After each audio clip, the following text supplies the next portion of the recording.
नमस्कार दोस्तों, एक बार फिर से स्वागत है आप सभी का हमारे YouTube चैनल में। दोस्तों, आज हम बात करेंगे कि स्त्रियां शादी के बाद कौन सा अंग अपने पति को छुआना पसंद नहीं करती हैं। वैसे तो हमारे हिंदू धर्म में स्त्रियों को देवी का रूप माना जाता है और वो देवी है लक्ष्मी। प्रिय दर्शकों, जो भी पुरुष स्त्री के इस अंग को छूता है या जो स्त्री अपने पति से इस अंग को छुआती है तो दोस्तों यकीन मानिए उस व्यक्ति को कंगाल होने से कोई नहीं बचा सकता। उसके घर में दरिद्रता अवश्य आ जाएगी। इसलिए किसी भी पुरुष को स्त्री का ये अंग नहीं छूना चाहिए और ना ही स्त्री को मरते दम तक अपने इस अंग को अपने पति से छुआना चाहिए। दोस्तों, हमारे शास्त्रों के अनुसार पति पत्नी को एक दूसरे का पूरक माना गया है। एक के बिना दूसरा तो अधूरा ही है। इसी बात को आधार बना करके कहा गया है कि स्त्री हो या पुरुष, उनके शरीर पर कुछ ऐसे निशान होते हैं, उनके शरीर के कुछ ऐसे हिस्से होते हैं जो उनके जीवन साथी से जुड़े होते हैं। दोस्तों, हमारे हिंदू धर्म में सभी शास्त्रों का ज्ञाता होना सभी के लिए एक असंभव की बात है, क्योंकि वेद शास्त्रों का अध्ययन करना बड़ा ही कठिन है। तो दोस्तों, बात करते हैं उस अंग की कि स्त्री कौन सा अंग अपने पति को नहीं छूने देती है। मित्रों, वीडियो शुरू करने से पहले आपसे निवेदन है, जो दर्शक हमारे चैनल पर पहली बार आए हैं कृपया हमारे चैनल को सब्सक्राइब करें और बेल आइकन ऑन करें, जिससे हर नई वीडियो का नोटिफिकेशन आपको मिलता रहे। तो दोस्तों, जानते हैं इस कहानी के माध्यम से कि कौन सा वो अंग है जो स्त्री अपने पति को नहीं छूने देती है। तो चलिए दोस्तों, जानते हैं इस रहस्य को इस कहानी के माध्यम से कि पत्नी अपने पति को कौन सा अंग नहीं छूने देती है। मित्रों, पुराने समय की बात है। किसी राज्य में भानु प्रताप नाम के राजा राज्य किया करते थे, जिनका जन्म भी राजवंश में ही हुआ था और उनकी पत्नी का नाम था वीरमती। और उनके महल में सुख सुविधाओं का कोई भी अभाव नहीं था। उनकी सेवा के लिए बहुत सारे दास दासियां थीं और उनके चारों तरफ सुख ही सुख था। रानी इस बात को जानती ही नहीं थी कि दुख क्या होता है। मित्रों, रानी देखने में बहुत सुंदर थी, जो राजा बहुत ही प्रेम किया करते थे और अपनी रानी को देखे बिना कहीं रह नहीं पाते थे। प्रिय दर्शकों, रानी को कहने में तो देर लगती थी, पर उस काम को करने में राजा को बिल्कुल भी देर नहीं लगती थी। रानी के मुख से निकालते ही राजा तुरंत उस काम के लिए कर देते थे। दोस्तों, एक दिन की बात थी।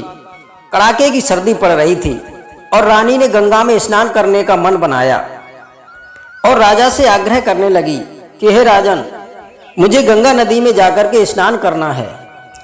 रानी की बात सुनकर के राजा बोले, रानी, सर्दी काफी है, इस वजह से तुम गंगा स्नान के लिए मत जाओ। देखो रानी, गंगा में पानी बहुत ठंडा है। यदि तुम गंगा में स्नान करने के लिए जाओगी तो ठंड से तुम कांप जाओगी। राजा अपनी रानी से बहुत मना करते हैं, लेकिन रानी की जिद थी कि वो गंगा में स्नान करेगी जरूर।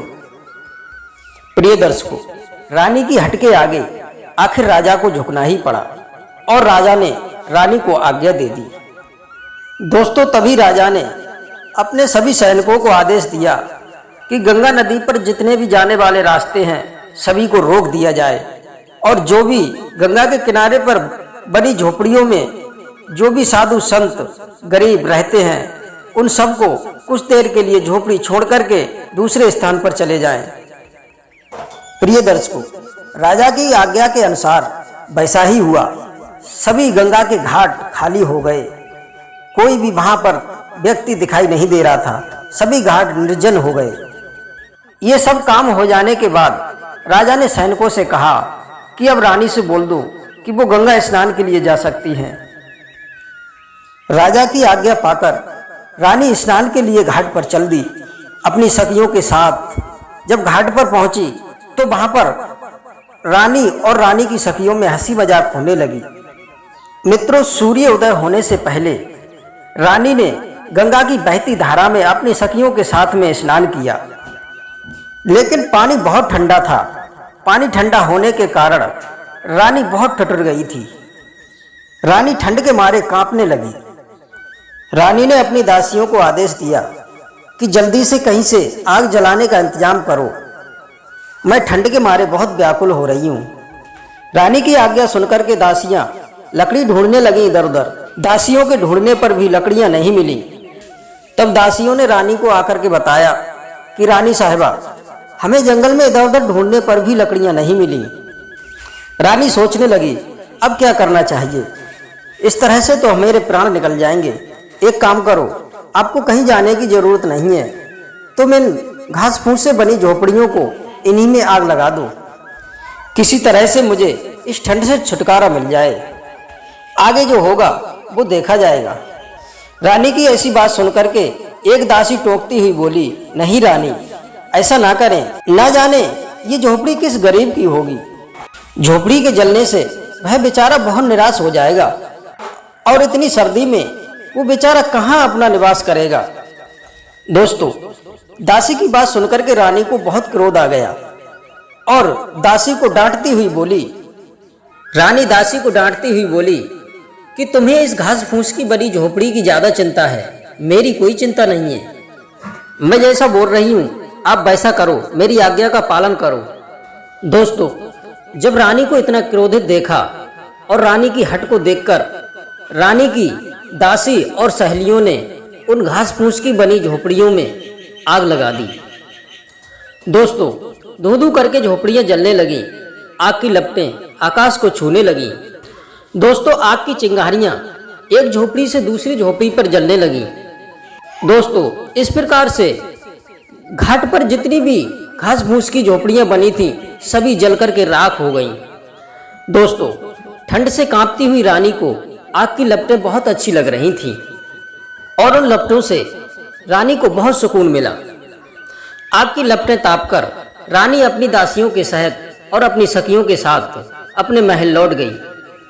दोस्तों, अगले ही दिन जब राजा अपने राज दरबार में सिंहासन पर बैठे थे, तभी जिन लोगों की झोपड़ियां जल गई थीं वो अपनी अपनी शिकायत लेकर के राजा के दरबार में पहुंच गए।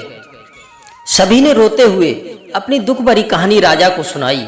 राजा को अपनी प्रजा की दुख भरी बातें सुनकर के उनका शर्म से सर नीचे को झुक गया और राजा गुस्सा से आग बबूला हो गए और गुस्सा से भरे हुए राजा महल को चले गए। और राजा क्रोध करते हुए रानी से बोले, रानी, तुमने दीन दुखियों का घर जला दिया। रानी, तुमने दीन दुखियों का घर क्यों जलाया? राजा की बात सुनकर के रानी कहने लगी, महाराज, आप उन घास फूस से बनी झोपड़ियों को घर कह रहे हैं। उन झोपड़ियों के न रहने से भला किसी को क्या हानि हो सकती है, और अगर होगी भी तो कितनी हानि होगी। रानी कहने लगी, महाराज, अपनी पत्नी की क्षण मात्र की खुशी के लिए ही न जाने लोग कितना धन खर्च कर देते हैं, और आप इन झोपड़ियों के लिए इतना अब्द शब्द कह रहे हैं। इन घास फूस की बनी झोपड़ियों के लिए आप इतना क्रोध कर रहे हैं। रानी की ऐसी बातें सुनकर के राजा को बहुत क्रोध आ गया।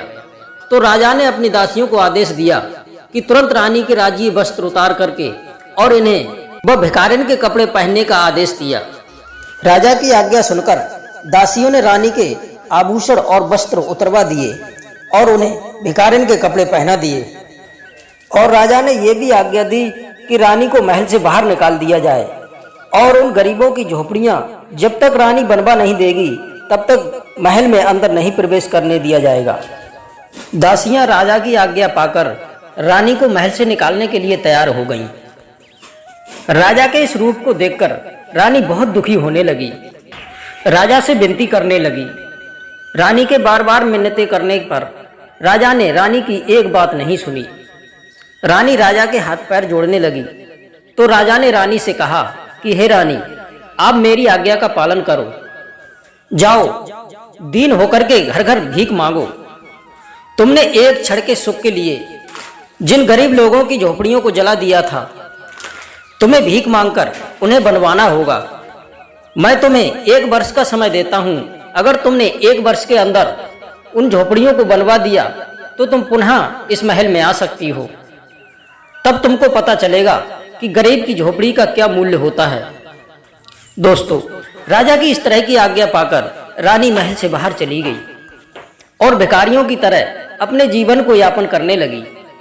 दर दर जाकर के भीख मांगने लगी। सर्दी गर्मी वर्षा सहते हुए रानी 1 साल तक महल से बाहर रही। रानी ने बहुत कठिन परिश्रम किया, तब जाकर के 1 साल के बाद वो झोपड़ियां बनकर तैयार हुई। दोस्तों, अब रानी को वास्तविक झोपड़ियों का मूल समझ में आ गया था। जब रानी ने उन गरीबों की झोपड़ियों को अपनी मेहनत करके बनवाया था, तब उन्हें उन झोपड़ियों का मूल पता चला कि गरीबों की झोपड़ी का मूल क्या होता है। इसके बाद रानी महल में आती है और राजा को बताती है कि महाराज, जो आपने आज्ञा दी थी वो काम मैंने पूरा कर दिया है। तो रानी की ऐसी बातें सुनकर राजा बहुत खुश होते हैं और रानी को अपने महल में रहने की आज्ञा दे देते हैं। दोस्तों, अब बात करेंगे उस अंग के बारे में कि स्त्री कौन सा अंग अपने पति को नहीं छूने देती है। तो दोस्तों, वो होता है पैर, जो विवाह के बाद कोई भी स्त्री अपने पति को नहीं छूने देती है। मित्रों, जो भी स्त्री अपने पति से अपने पैर छुआती है तो उसके घर में माँ लक्ष्मी कभी भी प्रवेश नहीं करती है और उसके घर में हमेशा दरिद्रता रहती है। तो दोस्तों, उम्मीद करते हैं आपको ये कहानी जरूर पसंद आई होगी। तो कहानी को लाइक और शेयर अवश्य करें। आप सभी दर्शकों का बहुत बहुत धन्यवाद। फिर मिलते हैं किसी अगली नई वीडियो में नई जानकारी के साथ। धन्यवाद। जय श्री कृष्णा, जय श्री राधे।